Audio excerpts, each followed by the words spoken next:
I remember the air raid sirens which forced us under the cities. The evening television's newscasts 2 decades later would showcase images of repeated history. One communist on the faculty of one university is one communist too many. It is an ironic but accurate fact that the two strongest powers are the two in the most danger of devastation. We are going to build a great society where no man or woman are the victim of fear or poverty or hatred. In view of the Soviet action, it will be the policy of the United States to proceed in developing nuclear weapons to maintain this superior capability for the defense of the free world against any aggressor. One communist among the American advisors at Yalta was one communist too many. I believe we have to build strength. We have to stand for freedom. We have to demonstrate some vigor in our foreign policy. And if war begins, it will have begun in Moscow and not Berlin. For the choice of peace or war is largely theirs, not ours. All free men, wherever they may live, are citizens of Berlin. All we have built, all we have worked for, would be destroyed in the first 24 hours.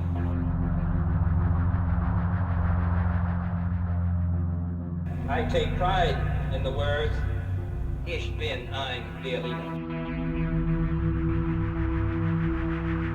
The enemy is not beaten, but he knows that he has met his master in the field. And even if there were only one communist in the State Department, even if there were only one communist in the State Department, that would still be one communist too many.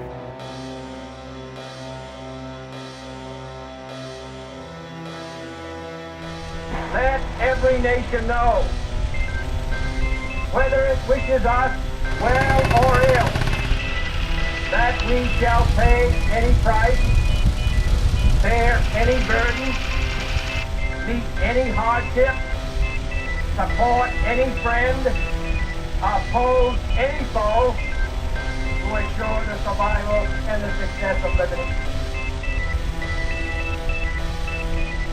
It is said the Viet Cong will not be able to hold the city, and that is probably true. But they have demonstrated that despite all of our reports of progress, of government strength, and of enemy weakness, that 500,000 American soldiers with 700,000 Vietnamese allies, with total command of the air, total command of the sea, backed by the huge resources and the most modern weapons, that we are unable to secure even a single city from the attacks of an enemy whose total strength is about 250,000. In the past, a photograph said, "What appears before you was in front of camera." In the future, a photograph will say, "What appears before you was placed in front of the camera." Johnson spoke of utopias and the construction of his great society.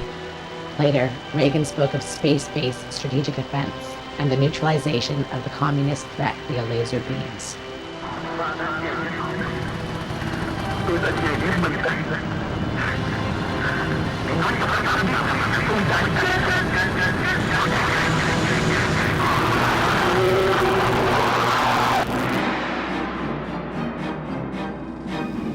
I call upon Chairman Khrushchev to halt and eliminate this clandestine, reckless, and provocative threat to world peace and the stable relations between our two nations. He has an opportunity now to move the world back from the abyss of destruction.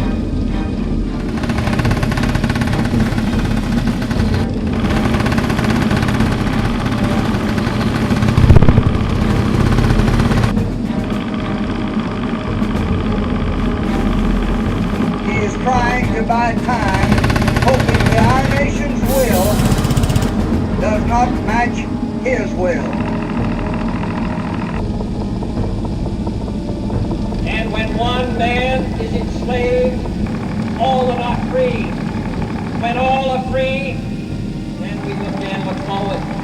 to that day when this city will be joined in one and this country and this great continent of Europe in a peaceful and hopeful globe.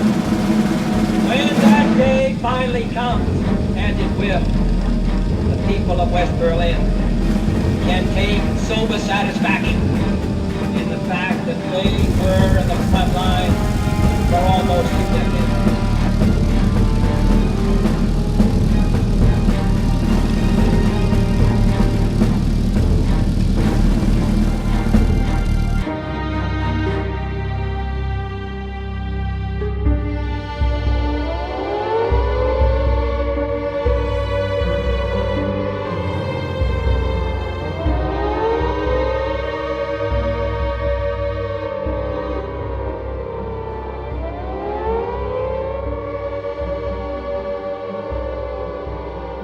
Both the USA and USSR made spectacles in the theater of combat.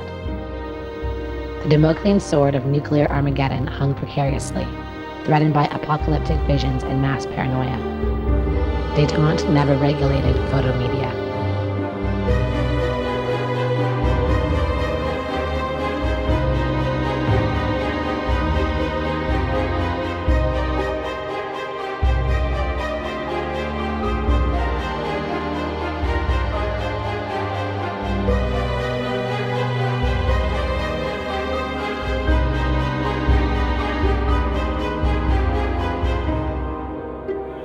Today, the most dangerous enemy agent is not so much concerned with the secret information about weapons as he is with infiltrating the necessary departments of the government and shaping and controlling the actions of our nation so that the enemy is progressively winning without even firing a single shot.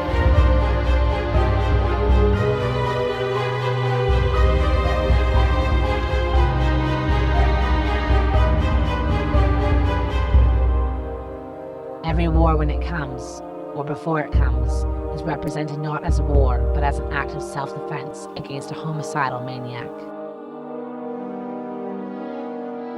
The unending televised images of war from Vietnam parallel General Stalin's giant billboards, featuring him in command of columns of tanks.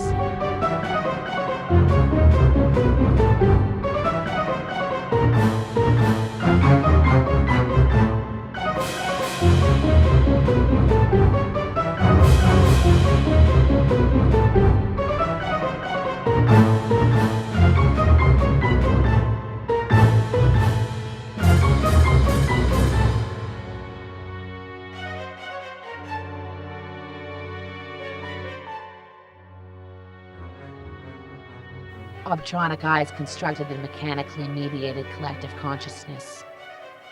Cameramen would empty rolls from their instruments containing events that had been burnt into them. Cameras would forget so that we could remember. However, the memories they carried were not only of unfiltered knowledge.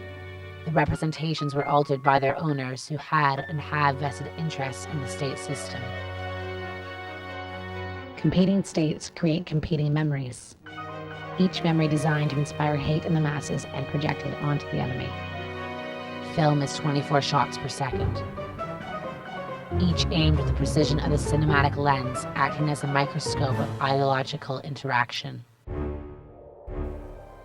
If you imagine an image of the future, it would resemble a giant lens, refracting the reality of the proletariat.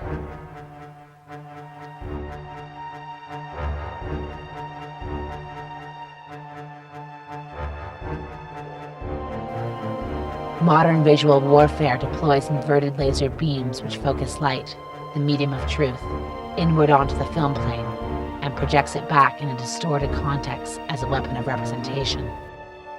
Modern wars are battles between different ideologically opposed truths, the synthesis of which results in violent policy. Cameramen act as transformers between internal sentiment and external actions. Film is ideas made violent.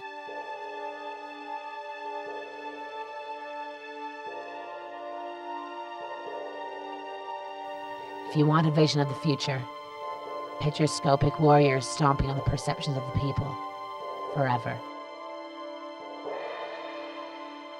Television sets glowed with emanating and corrupting beams of radiation. The electron gun cannot decode the hidden messages in between the cycle.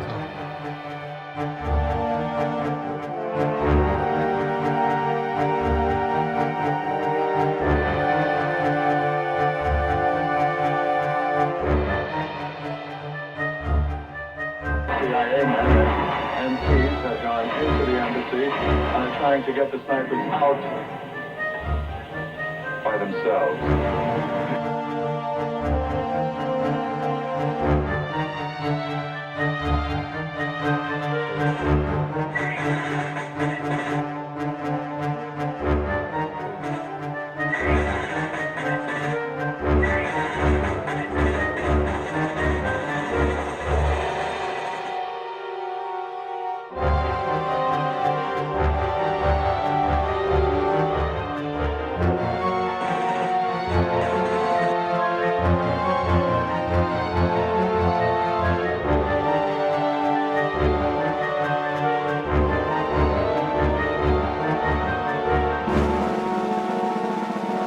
I remember watching soldiers' deaths fragmented into 24 images per second, bisected by the scan lines of the TV. The final moments of their life culminated in their bodies blasted into hundreds of pixels, a deadly dose of fragmentation documenting their transition to the representational afterlife.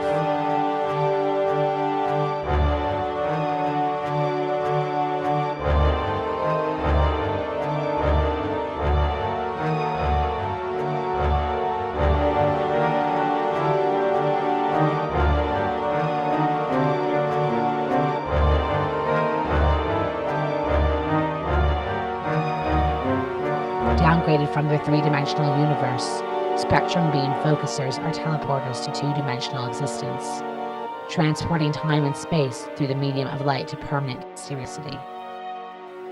A time machine that brings the past to the present.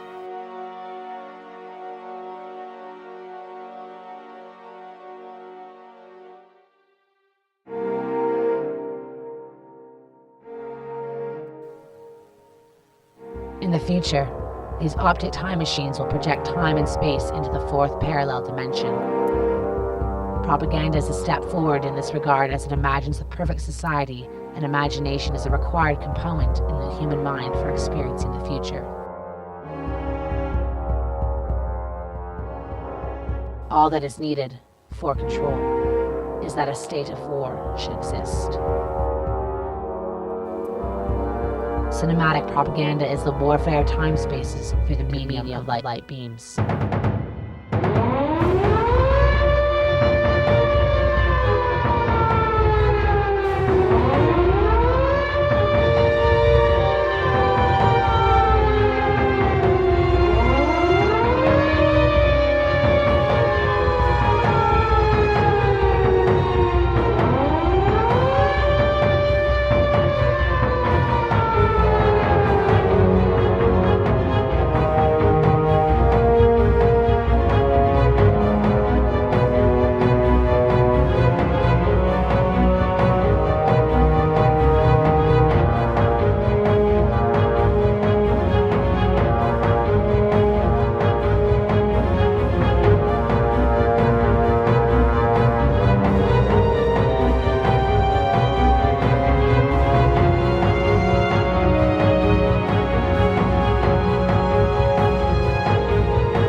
Vote for President Johnson on November 3rd.